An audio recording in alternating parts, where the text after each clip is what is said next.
John Watson. I shared a flat at 221B Baker Street with a young man named Sherlock Holmes.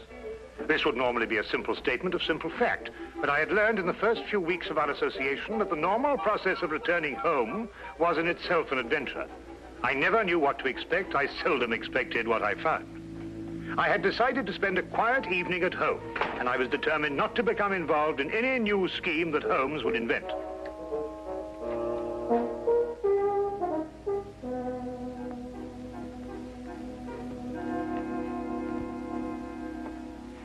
Sulfate gas. Oh? Do you remember the Dietrich case, when the defense tried to prove that no one could produce the deadly poison without a trained chemist? No. Well, I'm going to try it now. With kitchen utensils and a secondary school chemistry book. I knew it could be done. There it is, Watson. Brilliant. Now you've gone too far.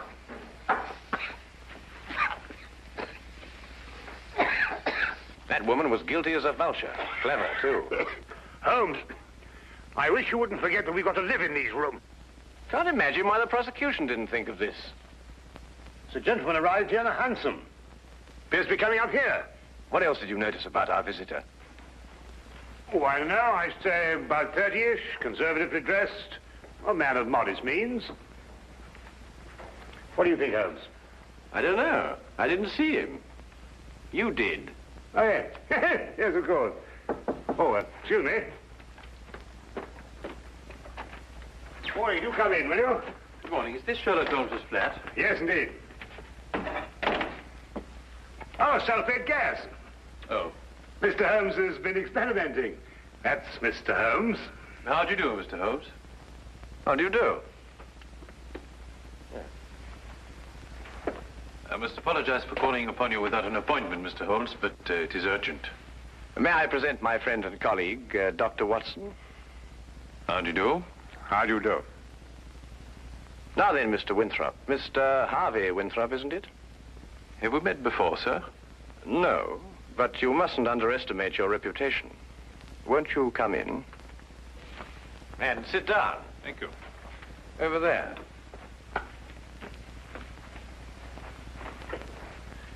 I had heard your powers of observation were remarkable, Mr. Holmes. Perhaps you also know the purpose of my visit. I can only say it's a personal matter. How do you know? It is always a personal matter when one consults me rather than the police. Of course. But my reason to see you actually concerns my elder brother, John. It is he who controls the family wealth. In the event of his death, I would be sole heir. Does his death seem imminent? Well, his life has been threatened. In what way? I noticed you didn't ask by whom.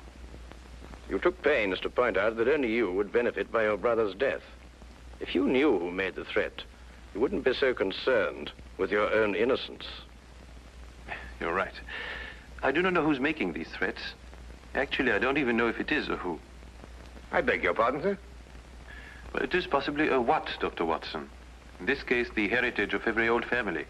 The family legend. What is the Winthrop legend? Every member of the family destined for a violent death finds about his person silver coins. Silver coins? Oh, you mean like those silver coins the pirates use, called pieces of 8? Exactly, Dr. Watson. Pieces of 8 as a warning, and at the time of death, a gold doubloon. Have these coins any special significance?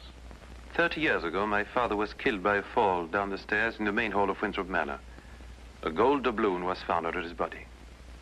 Was he actually seen to fall downstairs? No. The manor was closed and has remained so ever since. I assume your brother has discovered several silver coins? Each day for the past 7 days. I see. What has been his reaction?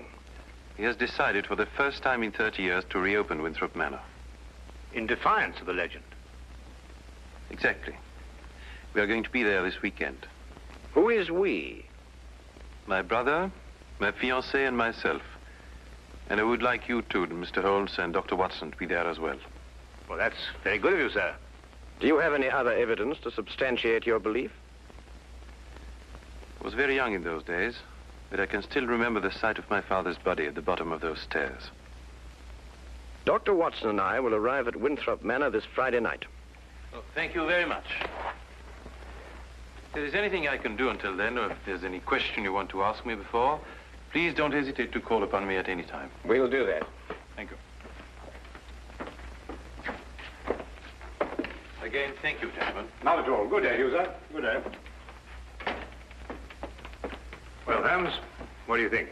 I think it's amazing the extent to which people will go to obscure the simple facts of murder or threatened murder. You don't believe in the legend? Nonsense. Well, but after all, Holmes, you said yourself that these things very often have a basis of fact. The odor lingers. There was no mention of that in the Dietrich's case. I'm a man of science myself, Holmes, you know that. And yet there are things that happen every day for which they have no logical explanation. How would Mrs. Dietrich's have removed the odor? Of course, it could work equally well both ways. Winthrop himself admitted that in the event of his brother's death, he was the heir to the estate. His visit here might have been a blind. The solution of a murder, Watson, is infinitely easier than the prevention. We have committed ourselves to a weekend in a drafty manor house that has been closed for 30 years. We will watch and we will wait. And in time, we will apprehend the persons or ghosts who will commit the murder of the Winthrop legend.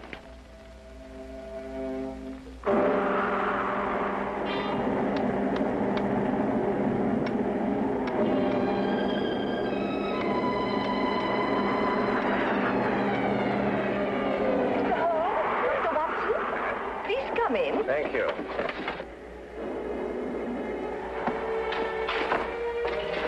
The thunder was making so much noise, I wasn't certain I heard you knock. Yes, I think we got here just in time. Yes, we were worried that you were caught in the storm.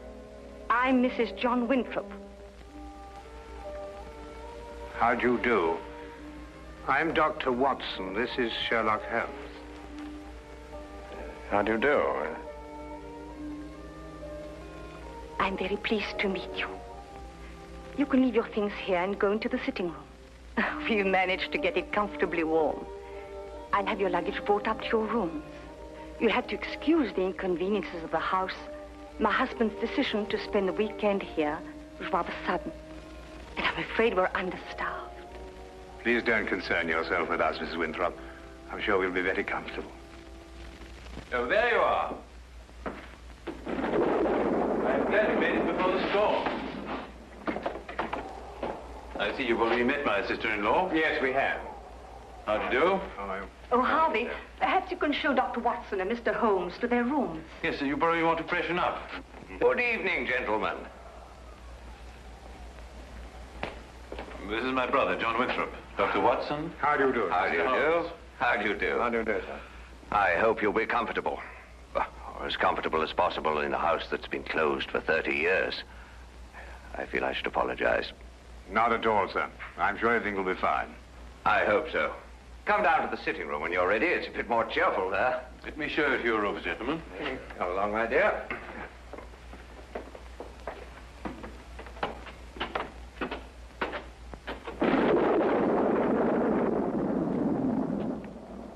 You didn't mention your brother was married.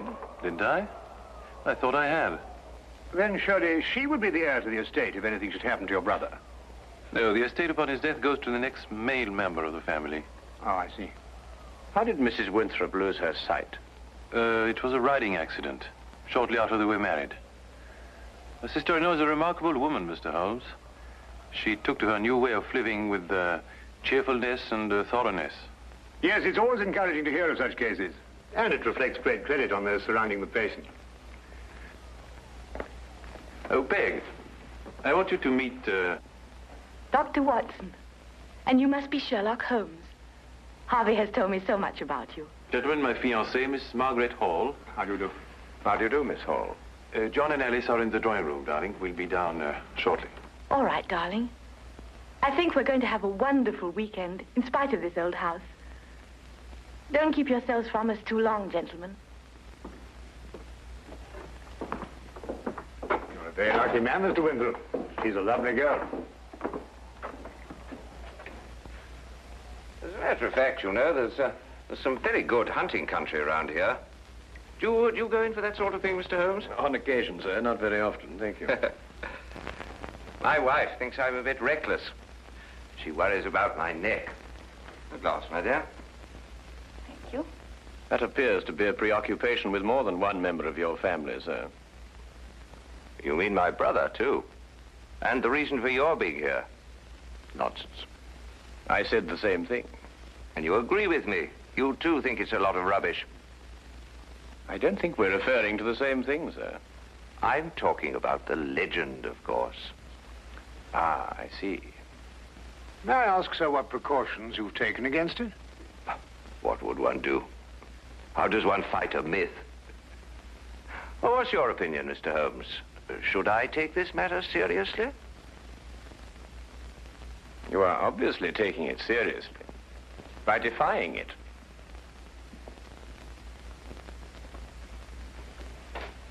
By coming down here to prove that it doesn't exist.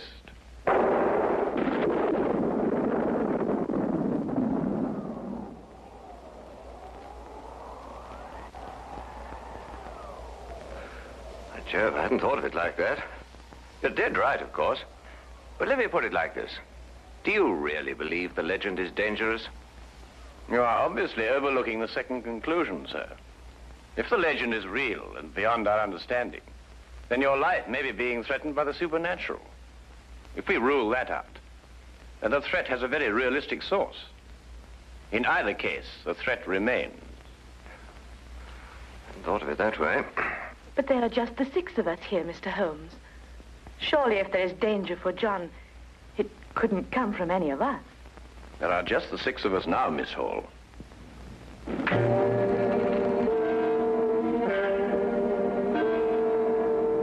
But now there are 7.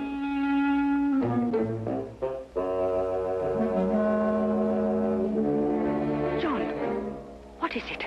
Nothing, my dear, nothing at all. I think we'd better go into dinner. Excellent idea.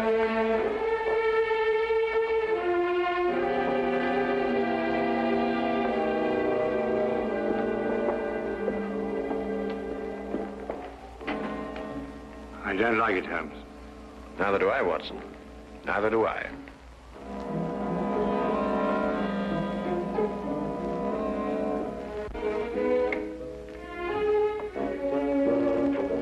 Oh, come in, Watson. Oh, don't be alarmed, old chap. I don't think this contraption has been fired for centuries.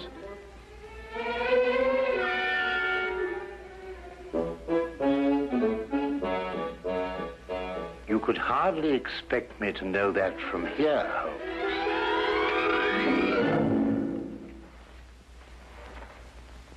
Seems it's working after all.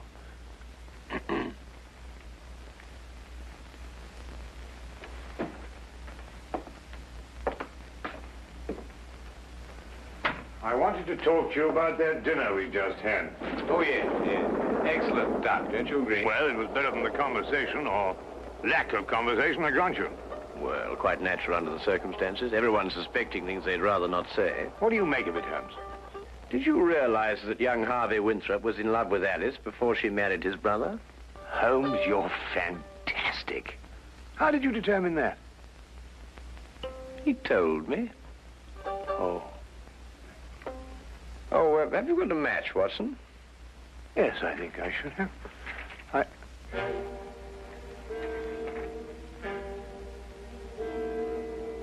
Holmes, look. Yes, I know. I slipped it in your pocket during dinner. You what? I just wanted to see how easy it was to plant those things on someone else. Well, really, Holmes, for all you know, I might...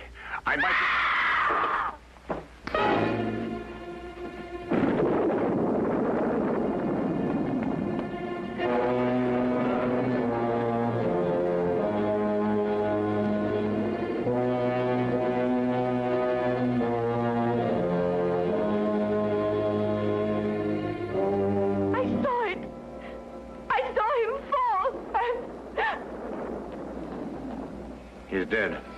Neck broken.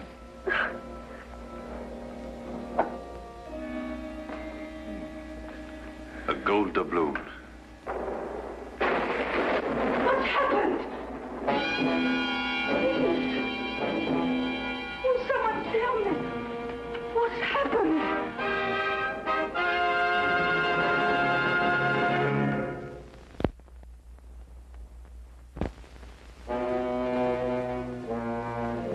And now, we return to the case of the Winthrop legend.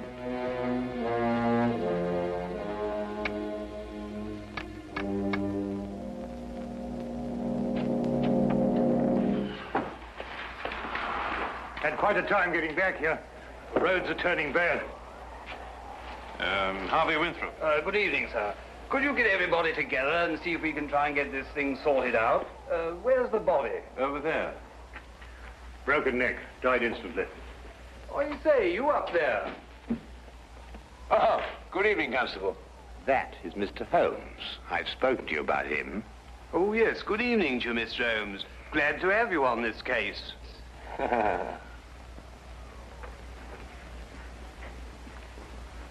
His wife. Been a terrible shock for her.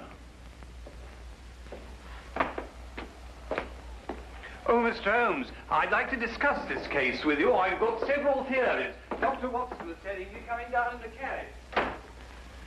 I think it would be better if she retired for a while. These will help. Thank you, Doctor.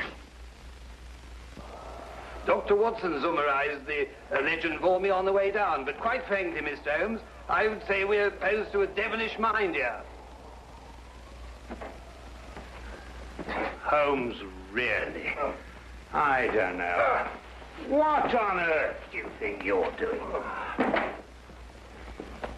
A button. At the very least, the very least. Observe, Watson, I've almost torn a button loose. Oh, so I should think after all those acrobatics. Are you going to sit like that all evening? And yet the late Mr. John Winthrop fell down a long flight of exceptionally sharp stone stairs without damaging his clothing. What's that? I'd better check. Yes, I think you had. He may not have torn a button, but he suffered some very severe damage to his neck, I'd like to remind you. An indisputable fact, my dear Watson. Well, what are you getting at, Holmes? That's right. Now we're getting somewhere. Come on, Watson, let's examine the situation more thoroughly. The killing blow was struck at the back of the neck, is that right?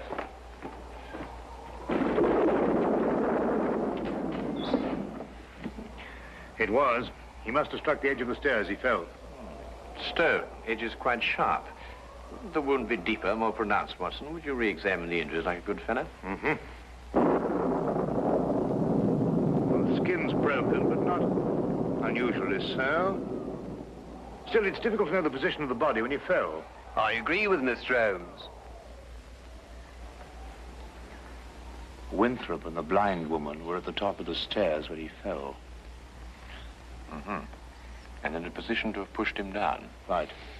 You then imply that Miss Hall, being downstairs all the time, may be ruled out as a suspect. Well, I should take that as a prima facie proof of her innocence. Do you really think so, Watson? What's that? Who are you accusing, Mr. Holmes? Your fiancé. Holmes? You're insane.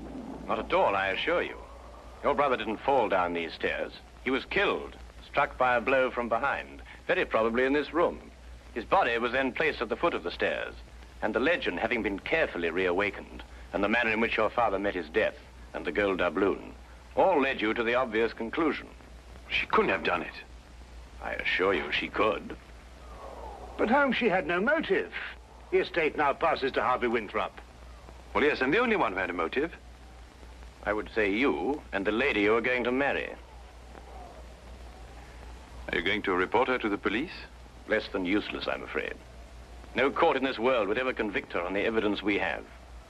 Well, assuming you're right, and mind you, to me, it's only an assumption, there's nothing we can do. Yes, there is. We can at least remove the assumption. Come with me, gentlemen, into the drawing room.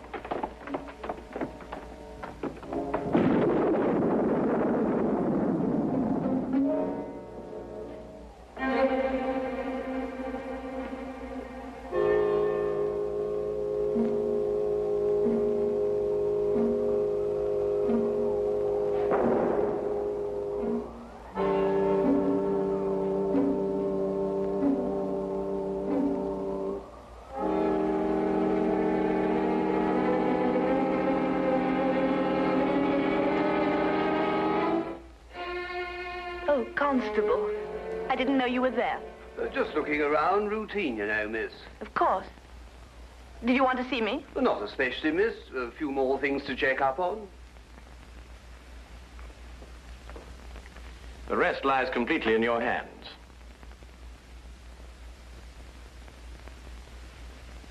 Alice is resting now. Not sleeping, but... Oh, this whole thing is horrible. If you'll forgive us, Dr. Watson has a medical certificate to fill out. Yes, I should attend to that.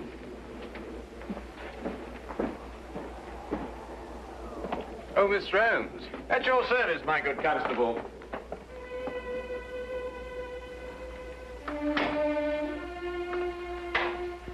That Holmes. What a peculiar man. What? Oh, Holmes, yes, he is, isn't he? Peg, Yes? Well, this is difficult to say. What is, darling? In light of what's happened, I think it's best we break off our engagement. Break off? But why? Well, there's certain to be a mess in the papers about all this. Oh, you needn't worry about me, darling. Well, actually, it's Alice I'm thinking of. Alice? Yes, she'll be so terribly alone now. In a way, I feel responsible for her. You love her. You've always loved her. And now that your brother's dead, you... You mustn't think that. There's something else. What else?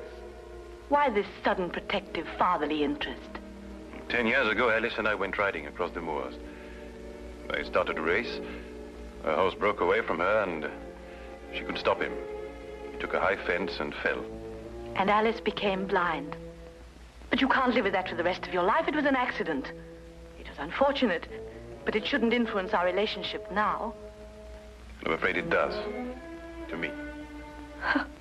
John dies, and you take Alice. That's funny. That's really ironic. Ironic? What makes you see ironic in such a situation? I don't know.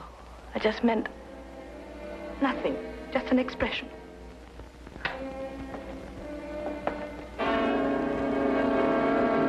Very interesting choice of words, I might add.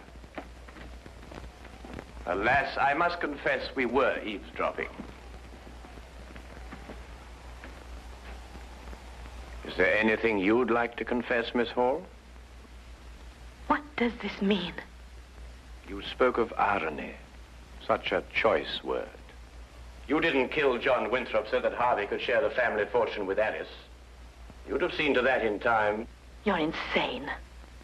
I couldn't have pushed John down the stairs. I was at the bottom myself. Well, you were in a perfect position to strike him with this. And then, very thoughtfully, placed the end in the fire to remove any evidence of the blow. No court in the world would convict me on evidence like that. You're quite right, Miss Hall. But you know the facts. And we know the facts.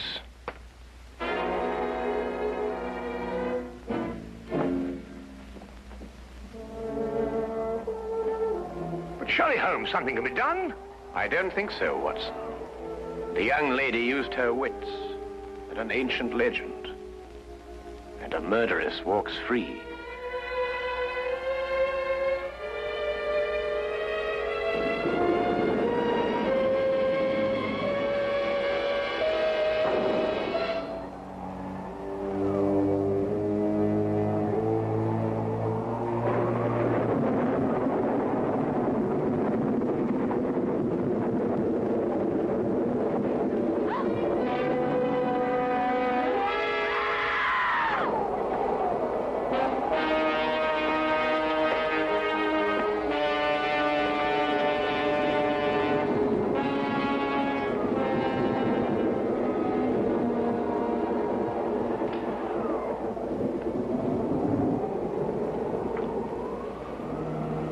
But it's a gold doubloon.